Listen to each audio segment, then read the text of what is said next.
ये कहानी है गर्मी में गरीब फ्रूट कोला आइसक्रीम वाली। रवि एक पेड़ की छांव में आराम से लेटा हुआ था। तभी वहाँ जमींदार आता है और उसको इस तरह आराम करता देखता है तो उससे कहता है, ए रवि, तू इस तरह पेड़ की छांव में आराम क्यों कर रहा है? तेरा काम खत्म हो गया क्या? नहीं साहब, मेरा काम खत्म नहीं हुआ है। वो क्या है ना, गर्मी बहुत ज्यादा हो रही है, ऊपर से धूप काफी तेज है। सोचा अभी खाना खाया है तो थोड़ी देर पेड़ की छांव में लेट जाऊं। मैं तुझे यहाँ लेटने के पैसे नहीं देता, काम करने के देता हूँ। एक तो काम चोरी कर रहा है, ऊपर से जुबान चला रहा है। अगर मैं चाहूँ तो 2 मिनट में तेरी हड्डी पसली तोड़वा दूंगा। माफ कीजिए साहब, मैं भी खेतों में काम करने जाता हूँ। इतना बोलकर रवि अब खेतों में काम करने के लिए चला जाता है और पूरी दोपहर तेज धूप में मेहनत मजदूरी करता रहता है। देर शाम जब रवि अपने दिन की तनख्वाह लेने जाता है तब जमींदार उसको सिर्फ आधे ही पैसे देता है। ये क्या साहब, मैंने तो अपनी मजदूरी पूरी करी, लेकिन उसके बाद ही मुझे सिर्फ 200 रुपए क्यों मिल रहे हैं? वो इसलिए रवि क्योंकि तुम एक नंबर के काम चोर हो। अगर कल से तू मुझे आराम करता हुआ नजर आया तो मैं तुझे ये रुपए भी नहीं दूंगा, ऊपर से दिन भर काम करवाऊंगा वो अलग। उदास रवि जमींदार से कुछ नहीं कह पाता और वहाँ से मुंह लटकाए अपने घर की ओर निकल जाता है। आज भी जमींदार ने पूरे पैसे नहीं दिए। समझ नहीं आ रहा कि घर का खर्चा कैसे चलाऊं। सब्जियां भी खरीदनी है। खैर, जो पैसे मिले हैं इनसे ही सब्जियां खरीद कर घर ले जाता हूँ। ज्यादा न सही, थोड़े बहुत ही सही। इतना बोलकर अब रवि सब्जी खरीदने जाता है और भाई साहब, जरा 1 किलो आलू, 1 किलो गोभी और आधा किलो टमाटर दे दो। जरूर भैया, तुम मुझे 2 मिनट का ही समय दो, मैं अभी तुमको तुम्हारा सारा सामान पैक करके देता हूँ। इतना बोलकर सब्जी वाला सामान पैक करके रवि को देता है और रवि उसको 200 का नोट देता है, जिसे देख सब्जी वाला अपनी पन्नी में खुले निकालने के लिए पन्नी को खोलता, पर तभी रवि देखता है कि सब्जी वाले की रेहड़ी पर काफी भीड़ इकट्ठा हो रही है। सब्जी के काम में कितना मुनाफा है, अगर मैं भी सब्जियों का ही ठेला लगाने लगा तो। रवि ये सोच ही रहा था कि तभी सब्जी वाला उसे पैसे दे देता है। अरे रवि भैया, किस सोच में पड़ गए? पैसे तो ले लो, पैसे नहीं लेने क्या तुमको? अरे नहीं भाई साहब, कैसी बात कर रहे हो आप? वैसे भाई, अगर मैं तुमसे एक राय मांगू तो क्या तुम मुझे दोगे? अरे रवि भैया, मेरे पास राय और ज्ञान फ्री में मिलता है। तुम्हारा जब जी चाहे तुम मुझसे ले सकते हो। भाई साहब, मैं सोच रहा हूँ कि क्यों ना मैं भी तुम्हारी तरह सब्जियों का ठेला लगाऊं। क्या मेरा ठेला लगाना सही रहेगा क्या? मैं जमींदार की जमीन पर काम कर कर के बहुत थक चुका हूँ। वो ना तो मेरा मेहनताना सही से देता है और ना ही तमीज से बात करता है। तुम तो जानते ही हो कि जमींदार कितना बुरा इंसान है। अब ये तो हर मजदूर की जुबानी है भाई, लेकिन अगर तुम जमींदार के जमीन पर काम नहीं करना चाहते और उसके काम से बचने के लिए अपना ठेला लगाना चाहते हो तो हाँ, तुम्हारे लिए सब्जी का ठेला लगाना बहुत अच्छा होगा। लेकिन अगर तुम अपने हिसाब से चल रहे हो या अपने घर को देखोगे तो जब तक तुम्हारा ठेला एक जगह जम नहीं जाता तब तक तुम्हारा ठेला लगाने का कोई फायदा नहीं, क्योंकि जब ग्राहक तुम्हारे ठेले पर आएंगे ही नहीं तो तुम्हारी सब्जियां खराब हो जाएंगी। और तो और यहाँ वैसे ही बहुत सारे सब्जी वाले हैं। तो भाई साहब, मुझे क्या करना चाहिए जिससे मैं अपने परिवार का गुजारा भी कर लूं और 2 पैसे बचा भी लूं?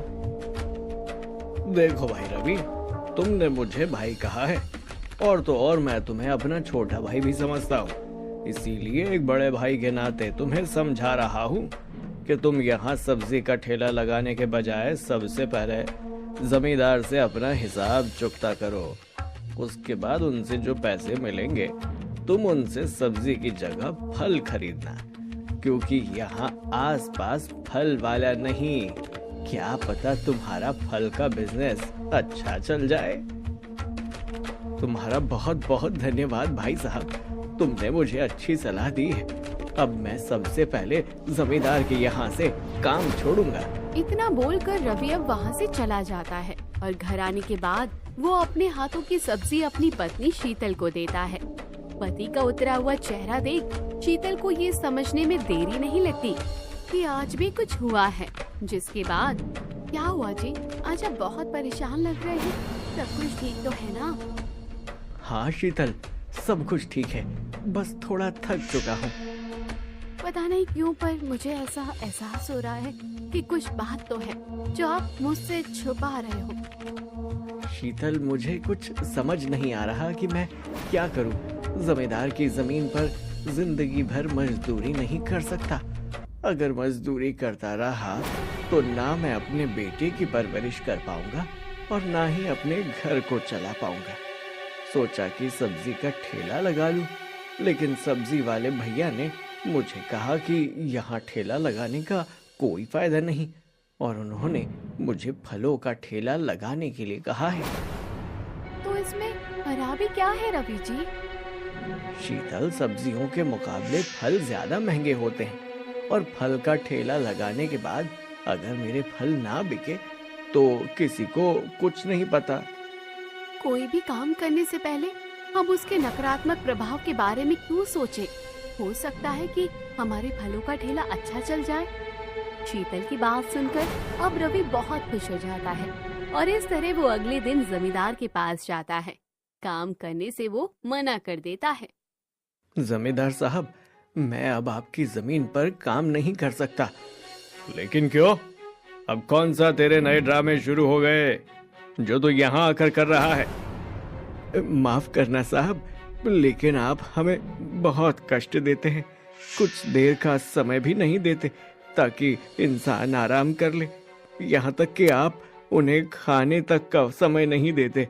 अगर इंसान इस तरह काम करता रहा तो वो बहुत ही जल्दी थक जाएगा और थका हुआ इंसान तो कभी अच्छे से काम नहीं कर सकता। इसीलिए अब मैं आपके पास काम नहीं कर सकता। रवि की ऐसी बातें सुनकर जमींदार बौखला जाता है और वो गुस्से में रवि के पास आता और उसका कॉलर पकड़कर उसे धमकाते हुए कहता है, तो ठीक है, मत कर, लेकिन मैं तुझे तेरा 1 रुपया नहीं दूंगा। और हाँ, मैं भी देखता हूँ कि आखिर तू कितने दिन तक कहाँ कहाँ काम कर लेता है। तू देखना, आज नहीं तो कल पर तू आएगा मेरे पास ही और उस दिन मैं तुझे सबक सिखाऊंगा। इतना बोलकर जमींदार उसे वहाँ से जाने के लिए बोलता है और रवि भी वहाँ से अब चला जाता है। घर जाने के बाद शीतल रवि को कुछ पैसे देती है और उन पैसों से रवि खुद के लिए कुछ फल और एक ठेले का जुगाड़ करता है और अब वो ठेला लगाना शुरू कर देता है। लेकिन शायद किस्मत को कुछ और ही मंजूर था। फल ले लो, ताजे ताजे फल, केला, तरबूज, आम, मीठे मीठे ताजा ताजा फल ले लो, फल ले लो। रवि काफी देर से आवाज लगा रहा था, लेकिन रवि के ठेले पर एक भी ग्राहक नहीं आता। समय यूं ही गुजरता है और अब धीरे धीरे करके कभी रवि के ठेले पर एक ग्राहक आता तो कभी 2, कभी उसकी बिक्री अच्छी होती तो कभी ऐसे ही होती। ऐसे ही एक दिन उदास रवि अपने घर आता है और पुराने फलों को देख शीतल उससे कहती है, अजी ये क्या पुराने फल खत्म नहीं हुए और आप फिर से नए फल लेकर आ गए? शीतल, पुराने फल बासी हो गए और उनमें से कुछ तो खराब भी हो गए हैं, जिस वजह से फल बिक नहीं रहे। ताजा और नए फल लेकर आया हूँ, क्या पता ग्राहक ये ले ले। हाँ, आप सही कह रहे हैं। अगर सब्जियां में हल्के दाग लग जाते हैं तो भी तो लोग उस सब्जी को नहीं लेते और ये तो फल है। अच्छा शीतल, अब जल्दी से खाना लगा दो, उसके बाद राजू को भी स्कूल लेने जाना है और फिर शाम को बाजार भी तो जाना है। इतना बोलकर रवि खाना खाता है और कुछ देर बाद अपने बेटे को राजू स्कूल लेने जाता है। स्कूल से लाकर अपने वो ठेले पर खराब सब्जी साइड करके ताजा फल लगाकर बाजार में बेचता है।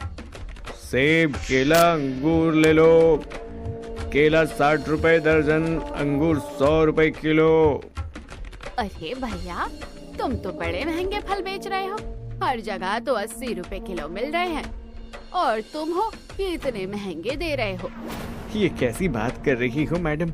मेरी खरीद ही 80 की है तो भला मैं 80 में कैसे बेच सकता हूँ? मैं अपनी बचत भी तो रखूंगा ना। भैया, हर जगह तो इतने में ही मिल रहे हैं। 80 रुपए में देना है तो ठीक है, वरना रहने दो, मैं कहीं और से ले लूंगी। बहन जी, मैंने सही रेट लगाया है, अब आप देख लो। वो औरत अब बिना वहाँ से फल लिए चली जाती है। अब इसी तरह 2-4 और ग्राहक आते हैं और उन्हें भी फल काफी महंगे लगते हैं, इसलिए वो आधा किलो लेते या तो फल सिर्फ देख कर चले जाते। शाम को अब रवि अपने फल को देख खुद से कहता है, आज भी सारे फल बच गए। अगर मैंने इन्हें आज शाम तक नहीं बेचा तो कल शाम तक ये फिर से खराब हो जाएंगे। और पहले से ही घर में 5 किलो फल रखे हैं जो खराब हो रहे। अगर ये 10 किलो फल भी खराब हो गए तो क्या करूंगा मैं? इतने सस्ते में बेच भी नहीं सकता। 2 रुपए नहीं कमाऊंगा तो क्या फायदा ऐसे काम का?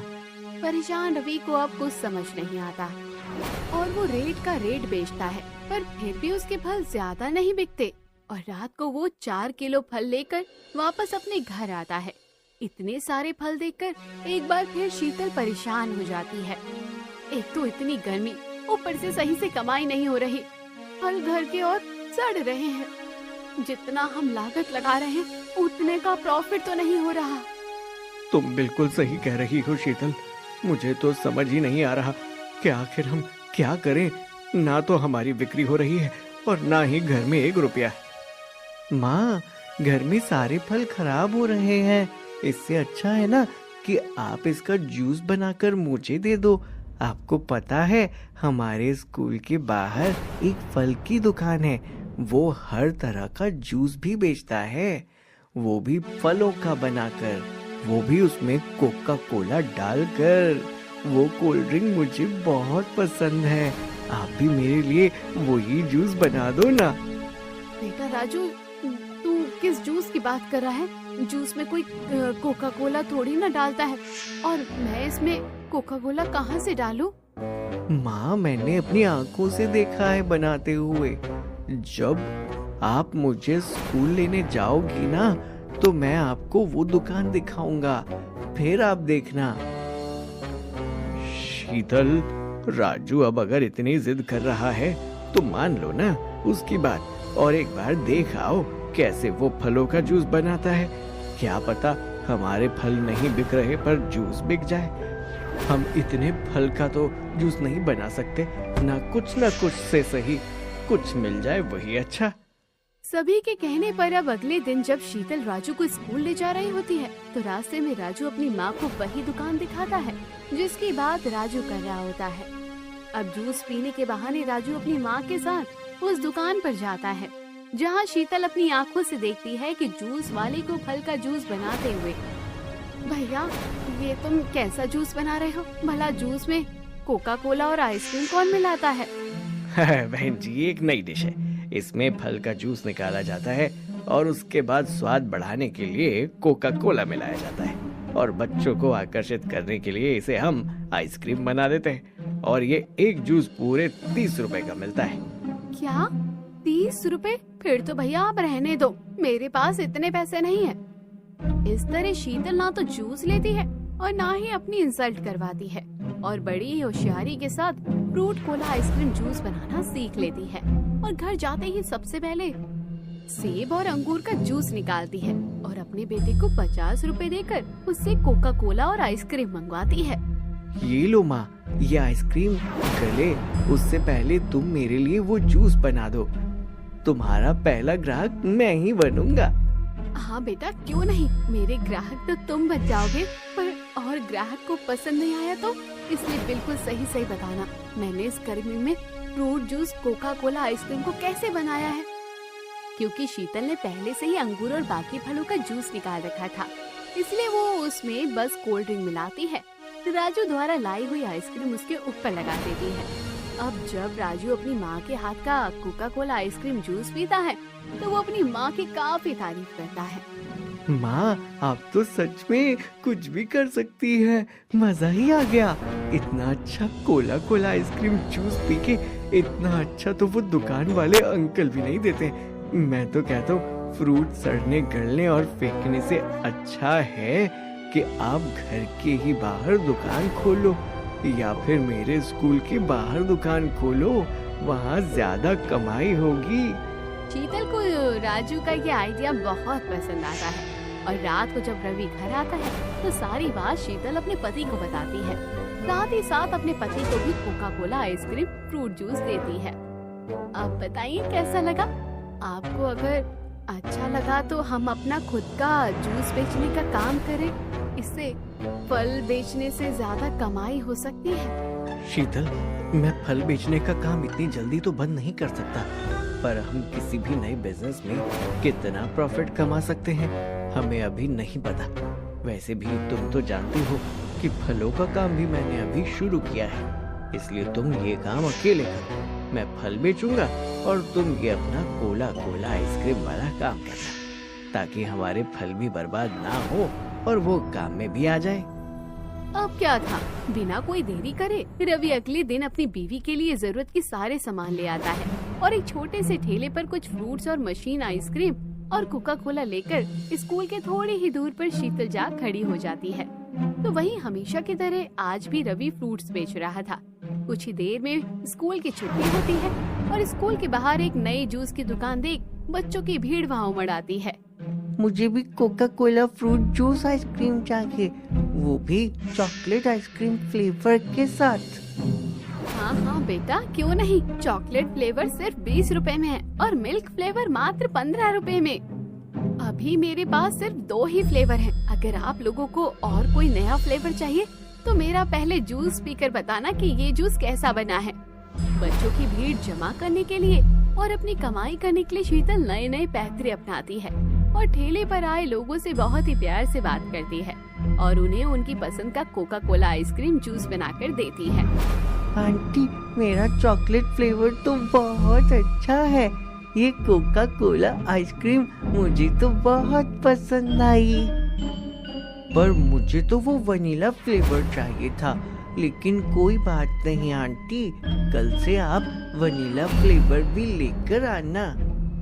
इस तरह आधे घंटे के अंदर शीतल की अच्छी कमाई हो जाती है और वो पूरे दिन कोका कोला आइसक्रीम बेचकर जब रात को घर आती है तो दोनों पति पत्नी अपने अपने बिजनेस का हिसाब करते हैं। अरे आज भी 10% का भी मुनाफा नहीं हुआ।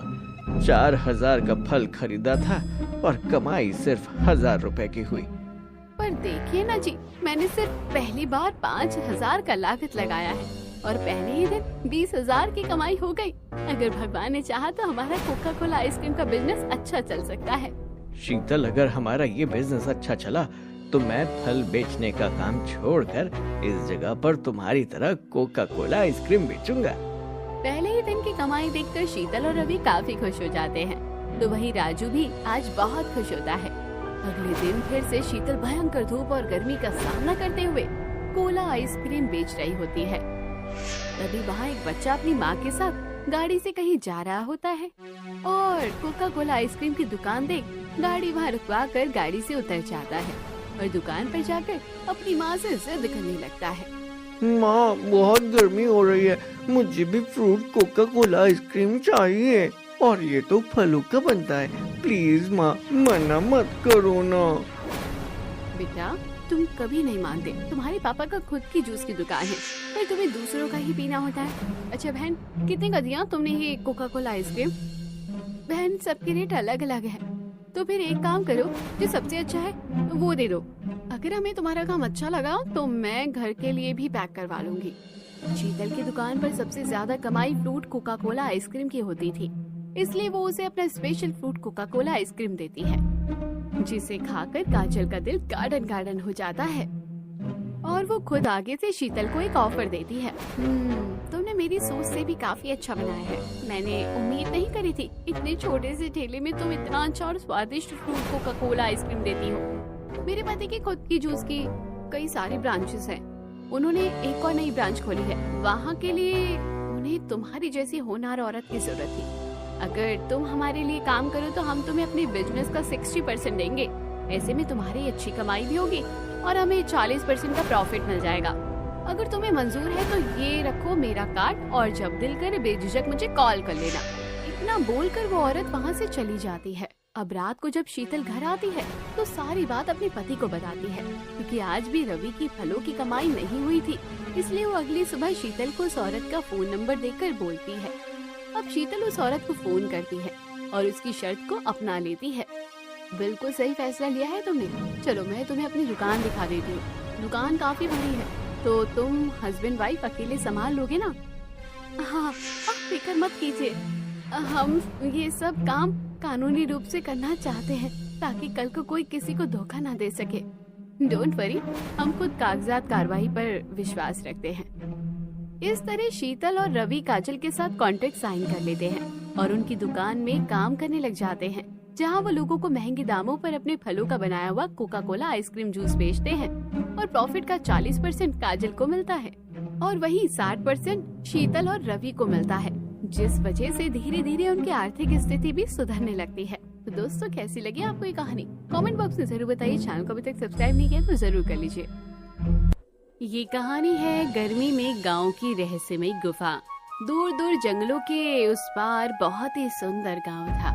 उस गांव में चारों तरफ बहुत ज्यादा हरियाली थी। गांव के सभी लोग अपना एक खुशहाल जीवन बिता रहे थे। जंगल के ठीक बीचों बीच एक बहुत ही पुरानी गुफा बनी हुई थी, जो कि कई तरीके की कहानी, रहस्यमय और पुरानी बातों से घिरी हुई थी। कोई कहता था उस गुफा में किसी भूत प्रेत का वास है, तो कोई कहता है कि वहाँ पर परियां रहती है। ऐसे ही जंगल में उस गुफा को लेकर कई रहस्यमयी बातें थी, लेकिन सच क्या था वो किसी को भी नहीं अभी तक मालूम था। गांव में रहने वाला सोनू खेती बाड़ी का काम किया करता था। ऐसे ही एक दिन शाम को जब सोनू अपने खेतों से काम करके घर लौटता है, तभी उसकी बीवी नगमा उससे बोलती है, जी आ गए आप, पानी लेकर आऊं आपके लिए? नहीं नहीं नगमा, पानी लेकर मत आओ। मैं रास्ते में किशोर के यहाँ रुक गया था, मैंने वहीं पर पानी पी लिया था। जी ठीक है।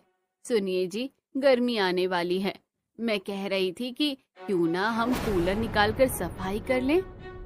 ठीक है, कल मैं खेत का काम जल्दी खत्म करके आ जाऊंगा, फिर उसके बाद मिलकर हम कूलर की साफ सफाई कर लेंगे। इस साल गर्मी बहुत ज्यादा पड़ेगी, मौसम देखकर तो कुछ ऐसा ही लग रहा है। कोई बात नहीं, प्रकृति तो प्रकृति है, अब जैसी भी होगी झेलना तो पड़ेगा ही। ऐसे ही नगमा और सोनू काफी देर तक आपस में बातचीत करते हैं। अगले दिन सोनू खेतों का काम करके जल्दी घर वापस लौट आता है, जिसके बाद नगमा और सोनू दोनों मिलकर गर्मियों के आने की तैयारियां करने लगते हैं। वो अच्छे से पहले अपने कूलर की सफाई करते हैं और उसके बाद सोनू कूलर पर नया रंग लगा देता है, जिससे उसकी बिल्कुल काया पलट जाती है। ये पूरा काम करते करते लगभग शाम हो जाती है। शाम को सोनू कूलर का स्विच बोर्ड में लगाकर उसे चालू कर देखता है और ठंडी ठंडी हवा सोनू और नगमा के मुंह पर पड़ती है। तभी नगमा बोलती है, ईश्वर, इस गर्मी में तो बस ये कूलर ही हमारा सहारा है। अगर हम गरीबों के पास ये कूलर ना होता तो पता नहीं हम कहाँ जाते। पता नहीं क्यों, पर मुझे तो अभी से ही गर्मी लगना शुरू हो गई है। आगे न जाने क्या होगा मेरा।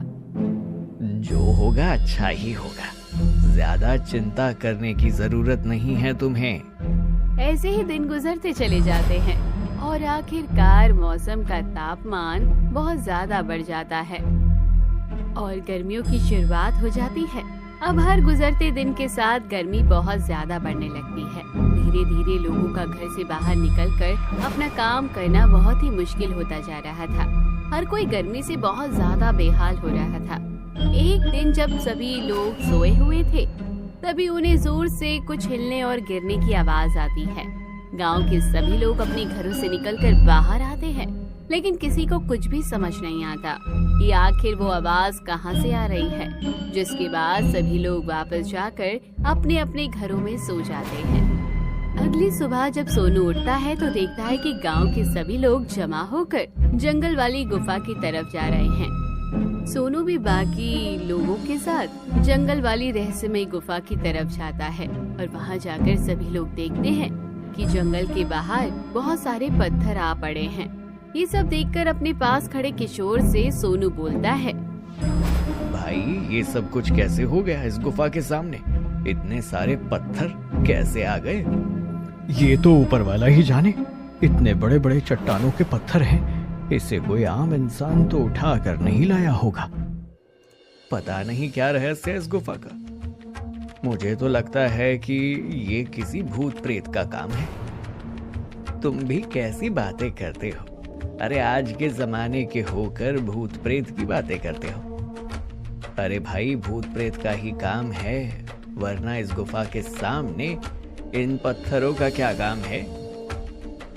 हो सकता है कि कल रात को भूकंप आया हो, या फिर ये गुफा इतनी पुरानी है, हो सकता है पत्थरों में पहले से दरारें आ रखी हों और अचानक ही वो हिल गए और टूट कर गिरे हों। इतने समय से तो ऐसा कुछ भी नहीं हुआ था। अरे ये गुफा बहुत ज्यादा रहस्यमयी है। ना बाबा ना, हम सबको इस गुफा के पास नहीं जाना चाहिए। ऐसे ही गांव के सभी लोग आपस में बहुत तरीके की बातें करने लगते हैं, लेकिन किसी को भी अभी तक समझ नहीं आ रहा था कि आखिर गुफा के अंदर बाहर पत्थर आए तो आए कहां से। दिन गुजरते चले जा रहे थे और ऐसे ही गर्मी और ज्यादा बढ़ती जा रही थी।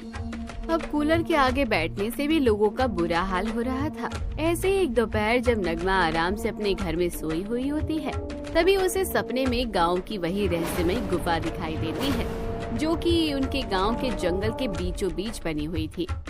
नगमा अचानक से झंझना कर उठ जाती है और खुद से बोलती है, एक तब क्या था? मुझे वो गुफा नजर क्यों आ रही है?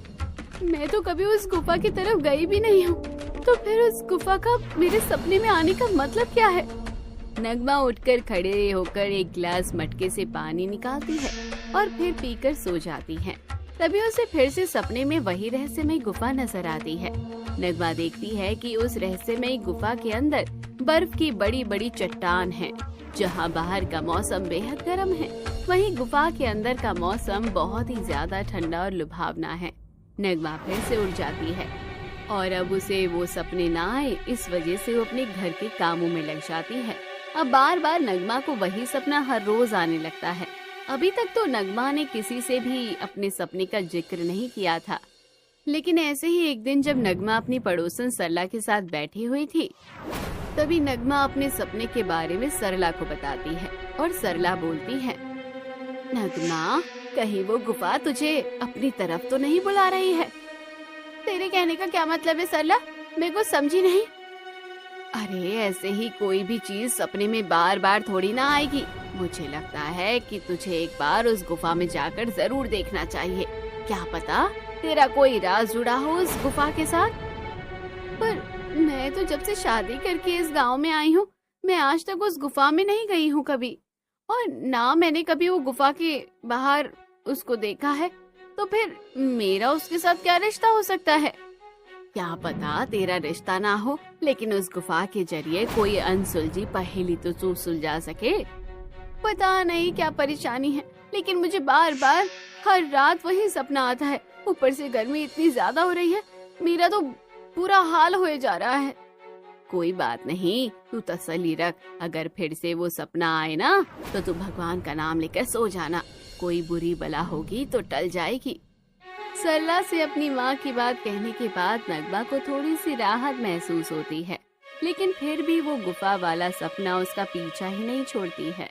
अब गर्मी का मौसम अपने पूरे चरम सीमा पर आ चुका था और गर्मी इतनी ज्यादा थी कि दोपहर में तो घर के बाहर खड़े हो पाना बिल्कुल बर्दाश्त के बाहर हो चुका था।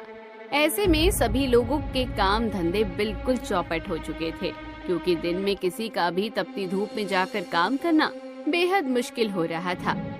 लोगों की आर्थिक हालत बेहद खराब होने लगी थी। किसी को कुछ समझ नहीं आ रहा था कि आखिर इस गर्मी से राहत पाने के लिए क्या किया जाए। ऐसे ही हताश परेशान सोनू नगमा से बोलता है, नगमा, अगर गर्मी ऐसे ही पड़ती रही तो फिर तो मैं खेती कैसे करूँगा? खेती नहीं करूँगा तो हमारे परिवार का गुजारा कैसे होगा? मुझे तो खुद समझ नहीं आ रहा है। गर्मी इतनी ज्यादा पड़ रही है कि नदी, नाले, नहरें सब कुछ सूखता चला जा रहा है। पेड़ों के पत्ते भी गर्मी की वजह से सूख सूख कर झड़ गए हैं। इस बार गर्मी का इतना कहर क्यों पड़ रहा है? इस बार इतनी गर्मी से हम सब लोग कैसे लड़ेंगे? इतनी गर्मी हो रही है लेकिन फिर भी वर्षा होने का नाम ही नहीं ले रही है। अगर वर्षा नहीं होगी तो फिर हमारे खेतों की जमीन भी बंजर हो जाएगी और सूखा पड़ जाएगा हमारे गांव में। पता नहीं क्या होगा हमारा। हम इतनी गर्मी को कैसे झेल पाएंगे? दिल तो चाहता है कि कहीं ऐसी जगह पर चले जाएं जहां पर पहाड़ हो, बर्फ और ठंडी हवाएं हो। सोनू की ये बातें सुनते ही नगमा के दिमाग में फिर से उसे रहस्यमय गुफा का सपना दौड़ने लगता है। अब गर्मी की वजह से पानी भी गांव में खत्म होना शुरू हो जाता है। सभी लोगों का जीवन बड़ा ही अस्त व्यस्त हो जाता है। एक शाम नगमा का जब गर्मी से हाल बेहाल हो रहा होता है, तभी वो अपने आंगन में काम करते करते बेहोश हो जाती है। कुछ वक्त बाद जब नगमा को होश आता है तो वो खुद को एक बहुत ही ठंडा और अच्छे स्थान पर पाती है। नगमा को इतनी ज्यादा ठंड महसूस हो रही थी कि उसकी अब कपकपी छूट रही थी। नगमा जैसे इधर उधर देखती है तो वो ठीक उसी जगह पहुंची हुई थी जो वो अपने सपने में देखा करती थी। तभी नगमा खुद से बोलती है, ये तो वही रहस्यमय गुफा है जो मैं अपने सपनों में देखा करती थी। मैं यहाँ पर कैसे आई? मैं तो अपने घर पर थी ना। भगवान, ये सब कुछ क्या हो रहा है मेरे साथ? मुझे कुछ भी समझ नहीं आ रहा है। मैं यहाँ कैसे आ गई? मुझे यहाँ कौन लेकर आया? कौन है जो ऐसा मजाक कर रहा है मेरे साथ? नगमा ये सब बोल ही रही होती है कि तभी उसके कानों में गुफा की आवाज आती है। घबराओ मत नगमा, मैं तुम्हें किसी तरह का नुकसान नहीं पहुंचाने वाली हूँ, बल्कि मैं तो तुम्हारी मदद करना चाहती हूँ। कौन बोल रहा है? सामने क्यों नहीं आ रहा है? कौन है यहाँ पर? मैं तो तुम्हारे बिल्कुल सामने ही हूँ। मैं ये गुफा बोल रही हूँ जिसमें इस वक्त तुम हो। ये तुम बोल सकती हो? ये कैसा मायाजाल है? मुझे कुछ समझ नहीं आ रहा। मुझे जाने दो। मैंने कुछ नहीं किया। मुझे पता है तुमने कुछ नहीं किया है। मैं तुम्हारे जरिए लोगों को अपने रहस्य के बारे में बताना चाहती हूँ। रहस्य? कैसा रहस्य? मैं कुछ समझी नहीं। गांव में लोगों को इस बात का वहम है कि मेरे अंदर किसी भूत या प्रेत की काली शक्ति का वास है, पर ऐसा बिल्कुल भी नहीं है। मैं तुम गांव वालों की मदद करना चाहती हूँ। तुम गांव वालों पर बहुत बड़ी विपत्ति आने वाली है। विपत्ति आने वाली है? लेकिन कैसी विपत्ति आने वाली है? मैं कुछ जानती नहीं हूँ इस बारे में। 20 साल में एक बार इस गांव पर गर्मी का सबसे बड़ा गर्मी का कहर टूटता है, जिसमें ये गांव पूरी तरीके से बर्बाद हो जाता है। नदियाँ, नाले, कुएं सब सूख जाते हैं और पेड़ों के पत्ते जलकर बिखर जाते हैं और इंसान उनके तो जीते जी राख बन जाते हैं। इसका मतलब कि हम लोग सब मरने वाले हैं? नहीं, तुम सब लोग नहीं मरोगे। अगर तुम चाहो तो तुम सबको बचा सकती हो। मैं कैसे बचा सकती हूँ? मेरे पास तो कोई भी शक्ति नहीं है। हाँ, पर मैं लोगों को जाकर बता सकती हूँ कि वो लोग यहाँ से चले जाएं। नगमा, किसी के यहाँ से जाने का कोई असर नहीं होगा, क्योंकि उस गर्मी का प्रभाव आपस के सभी गांव वालों को ही पड़ेगा, लेकिन सबसे ज्यादा प्रभाव इसी इलाके में पड़ेगा। तो मैं क्या करूं? मुझे बताइए, मैं क्या करूं? तुम्हें उन सबको यहाँ लाना होगा। 1 महीने तक तुम्हें इसी गुफा के अंदर रहना होगा। मैं अपनी ठंडक से तुम पूरे गांव वालों को बचा लूंगी, पर कोई मेरे साथ इस गुफा में आने के लिए तैयार नहीं होगा। अब वो सब तुम्हारी जिम्मेदारी है। मैं बस तुम्हें रास्ता दिखा सकती हूँ, इससे ज्यादा कुछ नहीं। आगे जो करना है वो तुम्हें करना है, और कैसे करना है ये तुम जानती हो। गुफा के इतना बोलते ही नगमा फिर से बेहोश हो जाती है, और अब जब उसकी आंखें खुलती है तो वो खुद को वापस अपने घर पर ही पाती है। नगमा को सच और सपने में कुछ भी समझ नहीं आ रहा था। आखिर ये सब हो क्या रहा है? नगमा अंदर ही अंदर बहुत ज्यादा उलझ चुकी थी। रहस्य में गुफा के रहस्य को जानकर भी बेचारी किसी को भी इस बारे में बता नहीं पा रही थी। वहीं दूसरी तरफ हर दिन गुजरता गुजरता ठीक वैसा ही जा रहा था जैसा कि नगमा को उस गुफा ने कहा था। पेड़ों के पत्ते एक एक करके जलकर टूटकर बिखर रहे थे। इंसानों का भी गर्मी के मारे बुरा हाल हो रहा था। नदियाँ, नाले और नहरों का पानी धीरे धीरे कम हो रहा था।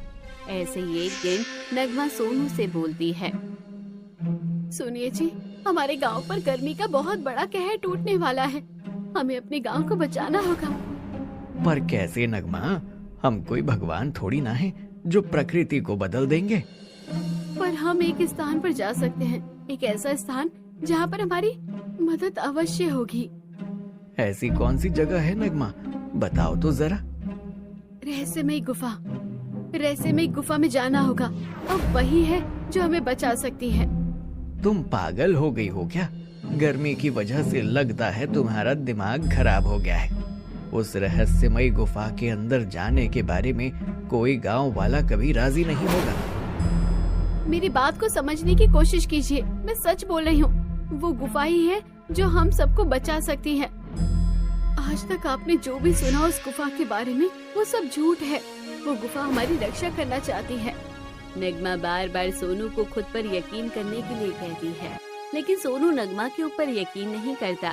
गांव वालों की जान बचाने के लिए नगमा सरपंच के पास भी जाती है और उन्हें सारी बातें बताती है, लेकिन सोनू की तरह सरपंच भी नगमा की बातों पर यकीन नहीं करता। गर्मी की वजह से अब हालत और भी ज्यादा बिगड़ने लगते हैं। नगमा अपनी आंखों के आगे धीरे धीरे गांव वालों को और सबके जीवन को खत्म होता हुआ देख रही होती है। और ऐसे ही एक दिन नगमा गांव की पंचायत बिठाती है और नगमा सभी के सामने बोलती है, मेरी बात पर यकीन करने की कोशिश कीजिए। मैं आप सब लोगों की दुश्मन नहीं हूँ। मैं आप सब लोगों का भला चाहती हूँ। मैं चाहती हूँ कि मेरा गांव और मेरे गांव वाले सब सुरक्षित रहे। इसलिए आप सब से हाथ जोड़कर विनती करती हूँ, कृपया करके आप सभी मेरे साथ उस रहस्यमय गुफा में चले। हमें 1 महीने तक इस गुफा में रहना होगा, नहीं तो हम सबका जीवन नष्ट हो जाएगा। आखिरकार नगमा किसी न किसी तरीके से गाँव वालों को साथ में गुफा ले जाने के लिए मना लेती है। सभी लोग एक साथ मिलकर एकजुट होते हैं और तपती गर्मी का सामना करते हुए गुफा के बाहर पहुंचते हैं। तभी सभी लोग देखते हैं कि गुफा का द्वार तो बंद है। ये सब देखते ही सरला नगमा से बोलती है, अरे नगमा, तू हम सबको यहाँ ले आई, लेकिन इस गुफा का द्वार तो बंद है, तो फिर हम सबको यहाँ क्यों ले आई है? मैं नहीं जानती कि ये दरवाजे बंद क्यों हैं, पर मैं यहाँ आप सबकी जान की रक्षा करने के लिए ही लेकर आई हूँ। अरे झूठ बोल रही हो तुम बहन। एक तो हम तुम्हारी बात मानकर अपना घर छोड़कर यहाँ चले आए हैं और ऊपर से यहाँ आकर देख रहे हैं कि ये गुफा तो बंद पड़ी है। नगमा, मैंने तुमसे पहले ही कहा था, इस रहस्यमयी गुफा पर भरोसा मत करो। ये गुफा भरोसा करने के लायक नहीं है। सभी लोग ये बातें बोल ही रहे होते हैं कि तभी गुफा के पत्थर हिलना डुलना शुरू हो जाते हैं और एक एक करके अपने आप ही सारे पत्थर गुफा के मुंह के आगे से हट जाते हैं। और तभी गुफा में से एक आवाज आती है, अगर आप सभी लोग अपनी जान की सलामती चाहते हैं तो सबसे पहले आप लोगों को मुझ पर यकीन करना होगा, वरना आप इसी गर्मी में झुलसकर मर जाएंगे। जो भी मुझ पर यकीन करता है उसे मेरे अंदर की खूबियाँ अपने आप नजर आ जाएंगी। गुफा की आवाज सुनकर सभी लोग हैरान हो जाते हैं और अब सभी को नगमा की कही हुई बातों पर यकीन हो जाता है। इसलिए नगमा की इस बात से पूर्ण रूप से सब लोग सहमत हो जाते हैं, जिसके बाद गुफा सभी को अपने अंदर प्रवेश करवाती है और गुफा का द्वार बंद हो जाता है। गुफा के चारों तरफ चकाचौंध रोशनी और ठंडक थी। हर तरफ बर्फ की बड़ी बड़ी श्रृंखलाएं बनी हुई थी। गांव वालों को ऐसा लग रहा था जैसे वो किसी ज्वालामुखी से निकलकर बर्फ के पर्वत पर बैठ गए हैं। और बस इतना ही नहीं, गुफा के अंदर पहले से ही सभी लोगों के लिए खाने पीने का इंतजाम भी पुख्ता कर रखा था। सभी लोग ये सब देखकर बहुत खुश हो जाते हैं और तभी सरला बोलती है, बहन तू तो सच कहती थी, ये गुफा तो सच में बर्फ का महल है। हमने तो कभी नहीं सोचा था कि ये गुफा ऐसी होगी अंदर से। आज तक तो हम सोचते रहे थे कि इस गुफा में कोई भूत प्रेत परियां या फिर कोई काली शक्ति है, पर ये गुफा तो सच में चमत्कारी गुफा है।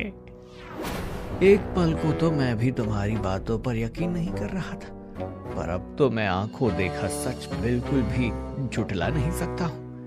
एक रहस्यमयी गुफा तो सच में ठंडक का भंडार है। नगमा बहन, तुम तो सच में हमें बर्फ के समंदर में ले आई हो। तपती गर्मी से राहत आ रही है अब जाकर कहीं। अब आप लोगों को 1 महीने तक यहीं रहना होगा, क्योंकि इस गांव पर गर्मी का कहर टूटने वाला है। और मैं ही चाहती थी कि आप सभी को कुछ भी ना हो, इसलिए मैंने नगमा के जरिए आप सभी को यहाँ आने का रास्ता दिखाया। आपने बहुत बहुत बड़ा एहसान किया है हम पर, हम आपके कभी एहसान नहीं भूलेंगे। एहसान की कोई बात नहीं है, तुम सभी गांव वाले बहुत अच्छे हो। बस तुम सबके मन में मुझे लेकर एक गलत विचारधारा थी, जिससे मुझे आप सभी के मनों से निकलना था। और उसके लिए सबसे पहले मुझे कैसे इंसान की जरूरत थी जिसके सपने में मैं जाकर अपनी सच्चाई बता सकूं। इसलिए मैंने सारा कार्य करने के लिए नगमा को चुना। ऐसे ही सभी गांव वाले पूरी गर्मी के मौसम में उस गुफा के अंदर ही अपना जीवन व्यतीत करते हैं और किसी को भी किसी तरीके की कोई कमी महसूस नहीं होती। गर्मी का मौसम खत्म होने के बाद जब सभी लोग बाहर निकलकर अपने गांव को देखते हैं तो पूरा गांव गर्मी की वजह से अस्त व्यस्त हो चुका था। लेकिन गुफा के चमत्कारी शक्तियों की वजह से गुफा पूरे गांव वालों को घर चलाने के लिए राशन और कुछ धन देती है और एक बार फिर से पूरा गांव हंसी खुशी नए जीवन की शुरुआत करता है। और अब रहस्यमय गुफा का ये रहस्य पूरे तरीके से सुलझ चुका था। तो दोस्तों, कहानी भी कैसी लगी कमेंट बॉक्स में जरूर बताइएगा। चैनल को अभी तक सब्सक्राइब नहीं किया है तो जरूर